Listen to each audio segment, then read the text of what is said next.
Të nderuar dëgjues të programit të Drejt për Drejt, Mirëmëngjes Shkodër. Ju përshëndes përzemërsisht duke ju uruar që kjo ditë të ketë plot mbarësi tek ju. Sa bukur është të ndalësh në rrugët e fjalës dhe të mendimit, në rrugët e shprehjes së bukur të gegmishtes tonë. Kështu do ta quaja atë që përbën një projekt të bukur, një kolan shfaqesh të bazuara mbi veprat e Koliqit. Proza, por edhe poezia, zën vend në shfaqjet që aktorët dhe regjisorët e teatrit Migjeni po realizojnë nga java në javë. Këtë javë, spektatorët e shumt kanë shijuar mrekullisht një teatr poetik, të titulluar Tingëllimet, e bazuar në poezinë e Koliqit, por e konceptuar me një fill të bukur, ideor dhe biografik të jetës dhe disa ndalesave të shkrimtarit në frymëzimet e tij. Nuk ka si të jetë ndryshe kur bazohesh në vepra të tilla, por edhe në një konceptim mjaft cilësor dhe profesional të aktorëve, regjisor në këtë rast dhe interpretuesve të shfaqjes. Ideatorja e kësaj shfaqje ishte aktoria e teatrit Migjeni në rolin e regjisores. Pra ka vënë në skenë këtë shfaqje zonja Raimonda Marko, e cila është e ftuara ime e këtij mëngjesi. Mirëmëngjes Monda, mirë se ke ardhur në studio. Mirëmëngjes, mirë se ju gjeta. Faleminderit për ftesën. Natyrisht përfshirja në shfaqjet e Koliqit ju ka frymëzuar shumë, apo jo? Dhe pas një shfaqje ku gjithmonë emocionet, përkujdesja në çdo detaj mbrin në hapjen e siparit. Në këtë rast një sipar imagjinar, sepse çdo gjë ishte afër spektatorit në një skenë natyrale, rrim dhe përballet me ato pritshmëri që ju keni pasur. Vlerësimet dhe duartrokitjet natyrisht janë kundrapesha e gjithë atij preokupimi, e gjithë atij projekti që derdhet në skenë. Si u ndjet? Unë ndjem shumë mirë në të vërtet, për shumë arsye, do të thoja. E para që morëm ato duartrokitje nga spektatori, morëm ato përgëzime dhe ato fjala aq të bukura prej tyne, që me të vërtet na ngrohen, ne të gjithëve, na ngrohen shpirtnisht. Është ajo çka ne kemi nevojë dhe çka përligji atë pritshmërinë tonë. E vërtet. Spektatori e kishte mush atë obor të madh. Nuk kishte vende. Nuk kishte vende. Dhe kjo tregon edhe për se si ky spektator e ka marrë malli aq shumë për të parë teatr, por edhe ne në të vërtet na kishte marrë malli shumë për me e pas spektatorin afër. Dhe me qenë se kushtet ishin të tilla që ne akoma nuk mund të banim shfaqje në sallën e teatrit, në skenën e teatrit, atëherë ishte kjo iniciativë e drejtorisë së teatrit Migjeni dhe pikërisht e zonjës Rita Gjeka, për të ba këto lloj shfaqjesh në ambientet hapuna, dhe ne e mirëpritëm me njëherë, disa dhe hezituan në fakt, por që unë e kam mirëpritë e para, duke qenë se e du shumë këtë autor, por edhe autor të tjerë shkodran, sikur t'jenë, domethënë të këtij niveli, prapse këto shfaqje ishin shumë të Gjithmonë kam menduar se aktori është një personalitet artistik, i cili nuk lidhet thjesht me një interpretim që dikush mund ta quajë edhe të jashtëm. Jo. Ai futet në brendësinë e veprës, madje do ta quaja një profesor i letërsisë në shumë raste, sepse njihet me autorin, njihet me rrethanat e shkruarjes së veprave të tij, njihet me personazhet, i futet në thellësi. Në rastin ton, Koliqiana mbështetet në veprat e Koliqit, kryesisht në prozën, por edhe në poezi. Me sa di, të gjithë artistët e teatrit Migjeni kanë hulumtuar në veprat e Koliqit. Më së shumti kanë zgjedhur prozën, sepse Koliqi njihet si një ndër autorët e prozës moderne shqiptare, por në këtë rast ju qëndruat tek poezia. Si ndodhi që qëndruat pikërisht këtu, në këtë stacion poetik? Po, u mendu që të gjithë aktorët, do të thënë, të paraqisnin projektet tona për çfarë do që të mendonim ne, për prozën, për tregimet e tij, masi siç thatë edhe ju, ai është një si themeluesi i prozës moderne shqipe, edhe pam të gjithë, po lexonim, shfletum pafund materialet e Koliqit, edhe ndalen shumica tek tregimet dhe i dramatizuan ato. Sigurisht që nuk është një proces i lehtë, nga tregimi në dramatizim. I kanë shumë fishuar në emocione. Ashtu është. Ndërsa unë ndala tek poezia. Edhe vetë e kam pasion poezin, por poezia e Koliqit do t'ishte shumë keq nëse nuk do t'ishte e përfshime në këtë kolan shfaqesh.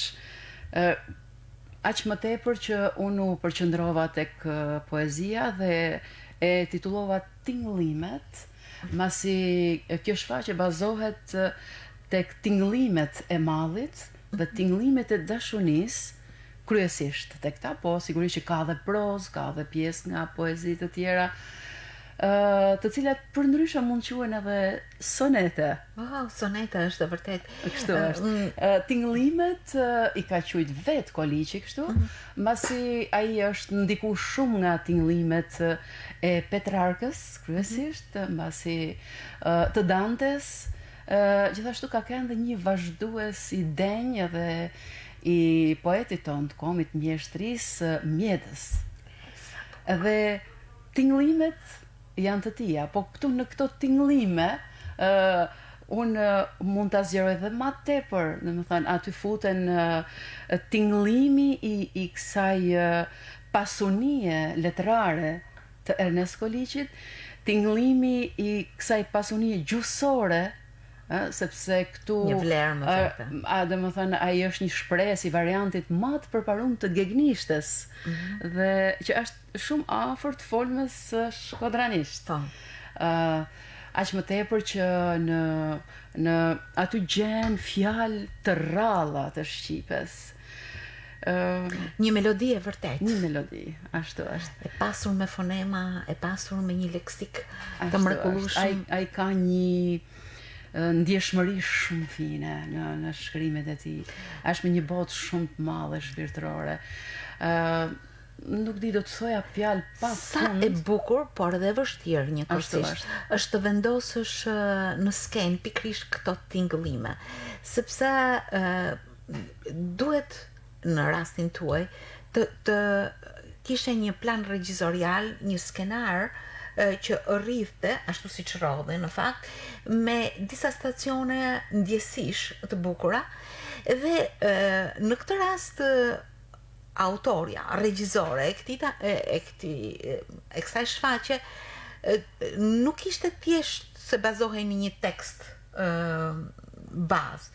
Jo, ishin disa që ju i keni përshkruar në një fill shumë të bukur për të mbërritur logjikisht në ardhjen, shkuarjen, brendësinë e ndjenjave, ndjesitë e frymëzimeve, të gjitha ishin aty. Pra, nuk ishte thjesht deklamimi i disa poezive. Jo, ajo ishte një teatr me personazhe, por që ndalonin në disa frymëzime dhe vargje të spikatura. Po, dhe kjo besoj se ishte gjaja më e bukur që i pëlqeu dhe spektatorit, masi aty pan teatr poetik. Jam mundu personazhe. Jam mundu që ta konceptoj që në fillim të tillë, domethënë e gjithë shfaqjen e përshkronte një fill, jo vetëm i mendimit logjik, por dhe emocional, do të thoja. Aty ishin vendos personazhe të ndryshme, ku në qendër ishte vetë Ernest Koliqi, të cilin këtë rol e luajti me shumë sukses Astrid Fani. E përshëndesim. Edhe e falenderoj shumë për punën që ka bë, dhe që u paraqit me aq sukses dhe që e duar trokitën vërtet shumë. Ju vetë morët pjesë në këtë shfaqje si interpretuese. Besoj do të ketë qenë një rol i dyfish sa në konceptimin regjizorial, aq edhe në realizimin aktorial të rolit tuaj, apo ja?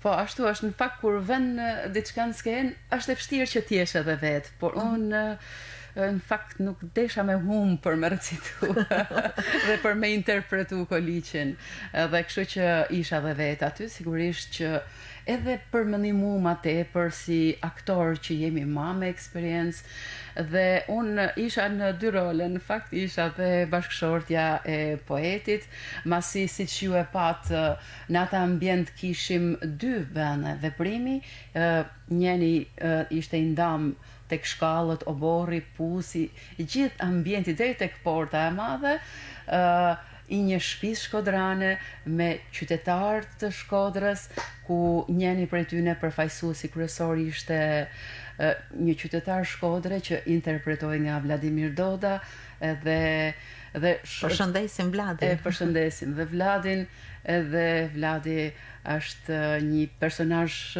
tepër i veçantë këtu, me, do me thënë, ka rol në disa skenëza aty shumë të këndshme, gjithashtu në pjesën e Shkodrës, pastaj aty interpretonin edhe personazhe të tjerë, ishte vajza dhe djali, 2 persona të dashuruar që vinin si një kujtim i poetit, i cili ishte në anën tjetër, në ambientin tjetër, në skenën tjetër, aq pranë, por që përfytërimi na çonte neve në Itali dhe pikërisht në Rom, ku ai ka jetuar për shumë vite dhe prej andaj i ka shkruar gjitha veprën e tij, e ka shkruar nga Italia, aty ku ishte i mërgum, ose për me thënë më shumë edhe më mirë i dëbum nga Shqipënia për pikpamjet e tij politike, dhe atë mallin e tij të zhuritun ai e shpreh aq bukur në gjitha tekstet që ka shkruar, në gjithë krijimtarinë e tij, aq të këndshme dhe aq të bukur. Pikërisht karakteristike e kësaj shfaqje ishte krijimi i skenës së madhe shkodrane, ndjesive, por edhe i mizanskenave që lidhen me momente të veçanta, me ndjesi të shkruarit të një frymëzimi a një tjetri. Ju keni përdorur edhe disa po i quaj elemente skenik, qoftë jahonën e zërave, qoftë tymin që ndan kohët, qoftë zërin e tallallit, por edhe shumë halvaxhis, por edhe shumë ndjesi që e bëjnë të lidhet këmbkryq me ambientin shkodran. Ashtu është, fillonte me poetin në Itali, edhe me atë ndjesinë e tij që në mërgim rrugash është ajo poezia e parë e tij që qyqe vetëm është udhave të botës, asnjë port thot nuk më çilej dhe asnjë dorë ndritare suçu me mgrish. Dhe pastaj vazhdonte me poetin mbrëmë në studion e tij, dhe ndërkohë çdo skenë me Shkodrën ishte e ndërlidhur. Fliste qytetari shkodran, i cili lexonte gjithmonë librat e tij, ndëgjonte radio fsheftas gjithmonë në Shkodër, dinte italishtën, do me thënë, kjo tregon se ajo ndërlidhje e madhe shpirtërore mes poetit dhe qytetarëve të Shkodrës nuk ka mungu asnjëherë. Sigurisht edhe qytetarëve me krijimtarinë dhe me veprën e tij ka qenë gjithmonë e pasgjithshme. Në fakt, aktualizimi i pjesëve, jo vetëm tek pjesa juaj, por edhe në realizimet e tjera, ka bërë që shpesh herë kohrat e sotmja dhe e atëhershmja kur janë shkruar, të të ngërthehen me njëra tjetrën. Ndoshta pikërisht këtu qëndron edhe një nga vlerat, sepse shpesh ato dhe gjithmonë ato tingëllojnë aktuale, por edhe në këndvështrimin e realizimit tuaj, pikërisht ky aktualizim vihet re shumë. Ndërkohë që ambienti shkodran është shumë i pranishëm. Nuk e di sa ju ka ndihmuar pikërisht konceptimi i realizimit jashtë në këta ambiente shkodrane, në rastin tuaj obori i Muzeut Historik të Shkodrës. Sigurisht që na ka ndihmuar jashtë mase. Unë do të thoja që edhe sikur teatri ishte i hapur, nuk do të shkonte ma mirë dhe nuk do të përjetohej ma mirë se sa në ato ambiente kjo lloj shfaqje. Absolutisht. Nuk do të kishte, do të thënë, atë impakt që pati tek spektatori për të gjitha ato shfaqjet flas, sepse të gjitha janë zhvilluar në ambiente të ndryshme që Shkodra faktikisht i ka të pafund. Unë zgjodha pikërisht muzeun, mbasi mu duk më i përshtatshëm për atë konceptim që i kishta ba unë shfaqjes. Siç thatë edhe ju Merita, aty vinin kujtimet e tij, të poetit, nëpërmjet të rinjve, për shembull. Aty ishte Granit Halili, Marcela Mjeda, dhe ishte kujtimi i parë i poetit kur ai kishte qenë mjaft i ri dhe ishte dashuruar për herë të parë me një vajzë në Shkodër. Dhe ata e kalonte dhe kujtonte me shumë nostalgji, dhe këtë e sillja nëpërmjet disa elementeve artistik, nëpërmjet tymit, nëpërmjet veshjeve të tyne, ambienti që i përshtatej aq shumë, domethënë stilit të shkruamit të autorit dhe frymës së këtij autori. Edhe do të thoja që edhe Hallvaxhia, që përmendet solli me të vërtet një atmosferë shumë të botshme. Marko Prendi janë elemente artistike, po që afrojnë shumë me atmosferën, edhe me spektatorin. Shpesh skena dhe spektatori janë shumë pranë. Gjithashtu një skenës shumë e këndshme dhe që u pëlqy shumë ishte dhe Shkodra në Zheg. Nuk je Shkodran, po s'jetë në Zheg. Dhe me atë djaloshin e vogël shumë simpatik, Enio Dashi, që për çdo ditë thotë, mësuese, ne do ta japim këtë shfaqje të dielën, po mirë të hanë ne do fillojmë prapë shfaqjet ne? Do me thënë dëshironte prapë. Po, jo thash, shfaqje nuk do të kemi. Po mirë, a mund të vazhdojmë provat prapë neve?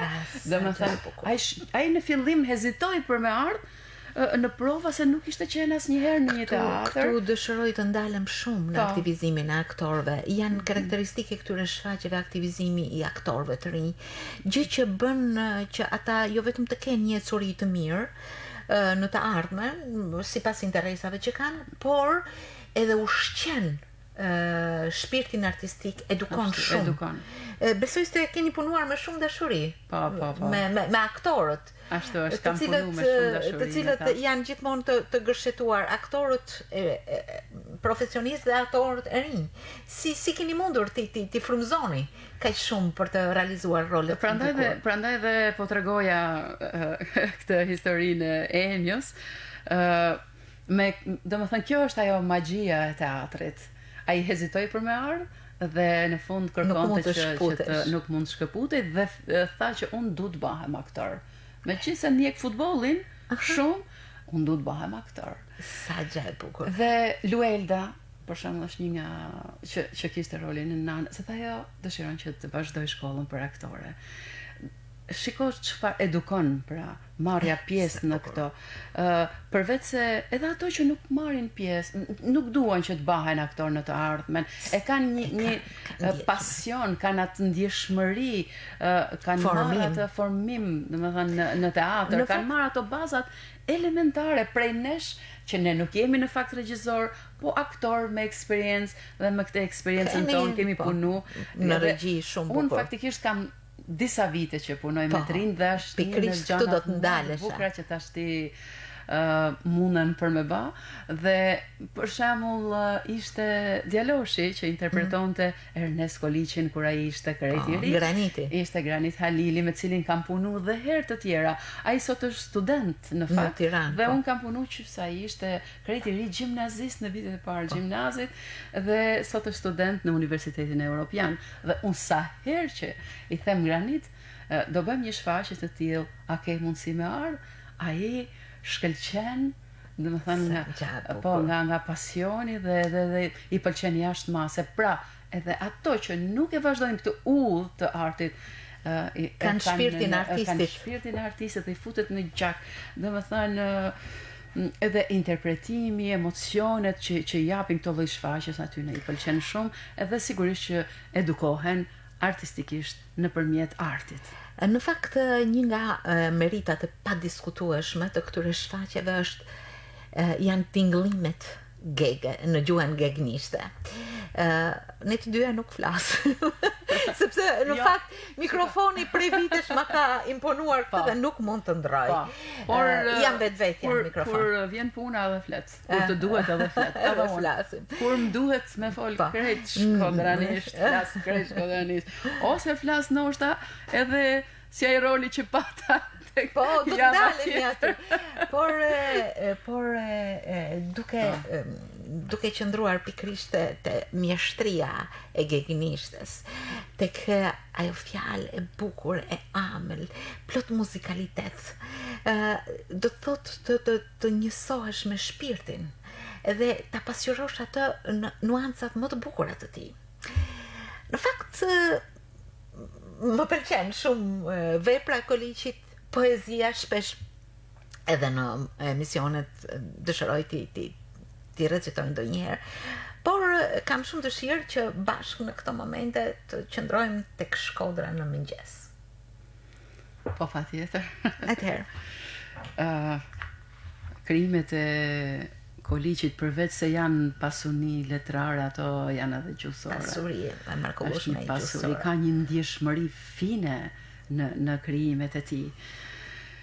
Kështu që vetëm ta lexosh Koliçin, imagjino pastaj ta interpretosh.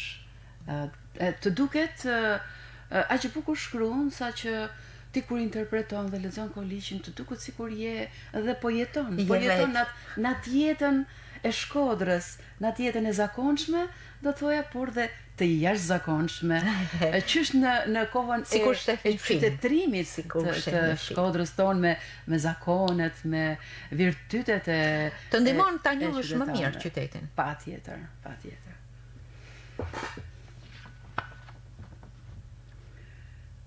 Knojnë zbashku në mëngjes 5 kumbonare.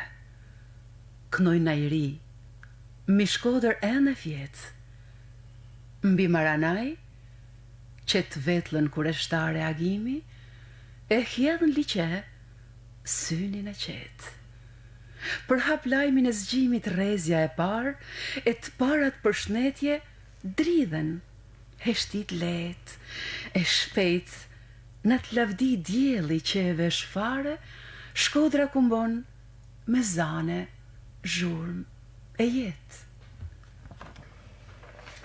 E ai diell pranvere, i rizë brazet në shpia, udha lulishte t'u ngjall ngjyra shkënia, t'u mbështjell gjithçka si tis ari i holl. Skaj si lum gëzimi t'u i rrshqit, në sytë e vashave qesh e mush me drit, kaqurrelat e tyne ku shkojnë në shkollë. Sa çfarë atmosfere kur dielli hedh në liqe synin e qetë. Sa figuracioni mrekullueshëm, çfarë pasqyrimi, po çfarë ndjesi e bukur. Monda nuk ta vitem as pak në interpretim, por thjesht dëshiroja të merrja pjesë në këtë mrekulli. Do të thënë, nga mëngjesi ai ka shkruar për Shkodrën në mramje, ka shkru për Shkodrën në zheg, ka shkru për Shkodrën në prill, ka shkru shumë për Shkodrën.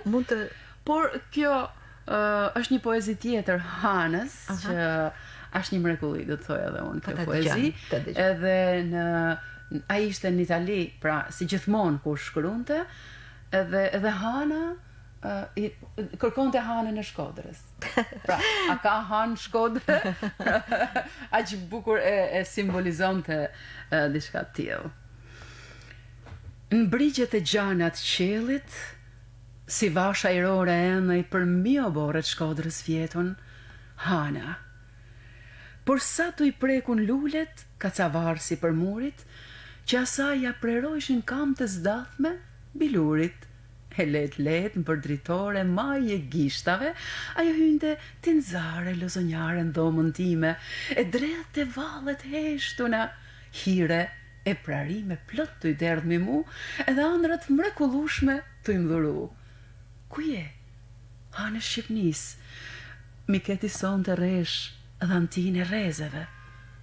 Këtu, mrem, në zemër djegun mërgjimtari, kujtimin tanë në vend huj moj probatesh unë ruj, por si relike ari, e shprazja kujdusht ashti, hynin lumnuse, por të ju thumun kaltrin e qelit, ta dish mirëfillit, që askush me sy ma dashtën s'ka sodit, se unë, kur ti kaloj sheneni ajrore, mi shpinat nore, të e vesh me arë, e dritë.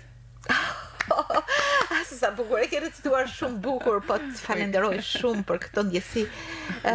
Dhe kur po interpretoje... Faleminderit se unë edhe pasha edhe lot në sytë e tua. Këto lot meritë I kam pa edhe të sytë e gjithë spektatorëve që ishin atë natë, edhe kjo ishte, më thënë, ai gëzimi më I madh që kemi neve.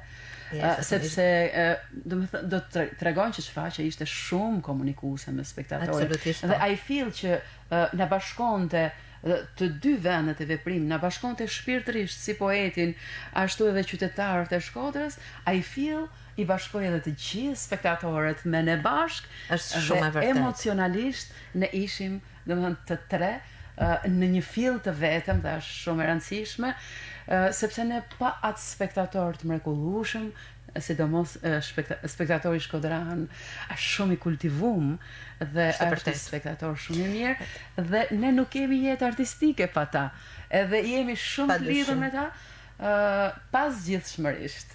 Sado që ne kemi edhe shfaqje online, të ndryshme, nuk e kanë fare atë magjin që ka teatri, kur ai është direkt, është një gjë krejt tjetër, përjetimet janë krejt ndryshe. Është merit e juaja, e artistëve të cilët kanë krijuar tashmë këtë dialog të vazhdueshëm ose këtë ndjekje të gati organike. Sa bukur është të kultivosh pikrisht këtë interes dhe të imponohesh me shfaqje. Ju keni marrë pjesë edhe në shfaqje të tjera.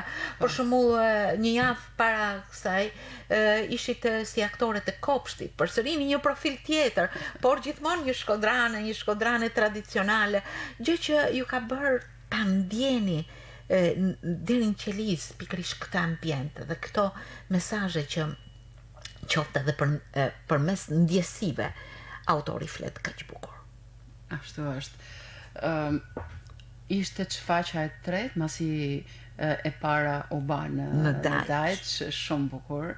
E tjetra ishte Anmiku në shtëpi, që ishte në Gjuadol, në rrugë, edhe ajo do një shfaqje shumë e bukur, dhe mandaj e treta ishte shfaqja Kopshti me regjisor Vladimir Doda.